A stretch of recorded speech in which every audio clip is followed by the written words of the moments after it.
हुजूर अकरम ने हजरात सहाबा के सामने बनी इसराइल के एक शख्स के इस वाक़ये को बड़े एहतिमाम से बयान फरमाया है।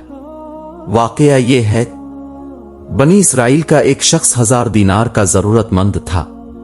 वो समंदर पार करके दूसरे इलाके में किसी साहिब हैसियत आदमी के पास पहुंचा। इससे जाकर 1000 दीनार कर्ज मांगा।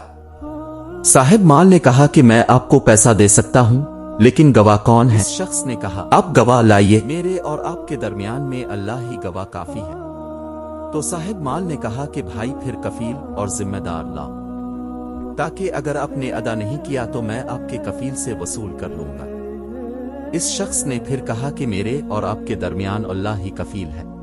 साहिब माल ने कहा, यह बात तो सच कह रहा है, लिहाजा एक मुद्दत मुतय्यन करके 1000 दीनार उसके हवाला कर दिए कि जब मुद्दत पूरी हो जाएगी तो हमारा कर्जा अदा कर देंगे।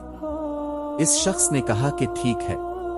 फिर यह शख्स 1000 दीनार कर्ज लेकर समंदर पार करके अपने घर पहुंच गया और उसे अपनी जरूरतें पूरी की। जब कर्ज की मुद्दत पूरी हो गई तो वो शख्स कर्ज अदा करने के लिए 1000 दीनार लेकर कर्ज खा के यहां पहुंचाने के लिए रवाना हो गया।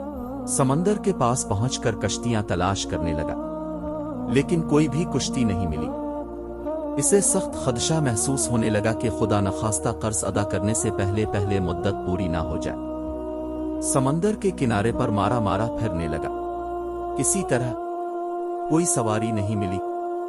आखिरकार मजबूर होकर एक लकड़ी में सुराख किया और इस सुराख के अंदर 1000 दीनार और एक पर्ची रखी। पर्ची के अंदर उसने लिखा, ए समंदर, मेरा कर्जा अदा करने में तो ही हाइल हो रहा है, लिहाजा मैं अपना कर्जा तेरे हवाला करता हूं, अब तो ही जिम्मेदार है। चुनांचे लकड़ी के सुराख में ये पर्ची और 1000 दीनार रखकर सुराख बंद कर दिए। इसके बाद इस लकड़ी को इस समंदर में ये कहकर बहा दिया कि ले, अब तो ही जिम्मेदार है, और अल्लाह से दुआ की, ए अल्लाह, मेरे कर्जा के अदा करने में यही समंदर हाइल है, मैं तुझे गवाह बनाता हूं और तू ही गवाह है और तू ही कफील है। जब कर्ज की मुद्दत पूरी होने लगी तो वो शख्स कर्जदार के पास पहुंचने के लिए समंदर के किनारे पर पहुंचा तो उसे भी कोई सवारी नहीं मिली। इत्तेफाक से इसके सामने समंदर में से एक लकड़ी बहती हुई आई।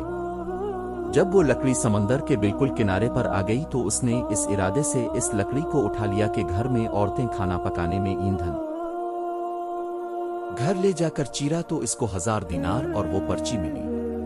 अब इस कर्ज खा के ऊपर जो कुछ इबरत हुई थी हुई। कर्जदार ने बाद में फिर अपने तौर पर 1000 दीनार का मजीद इंतजाम करके कर्ज खा के पास आकर पेश किया और कहा कि लो अपना कर्ज।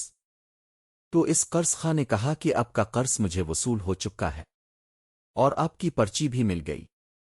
तो दोनों शख्सों को अपने तौर पर जो ईमानी पुख्तगी होनी चाहिए थी वो हुई।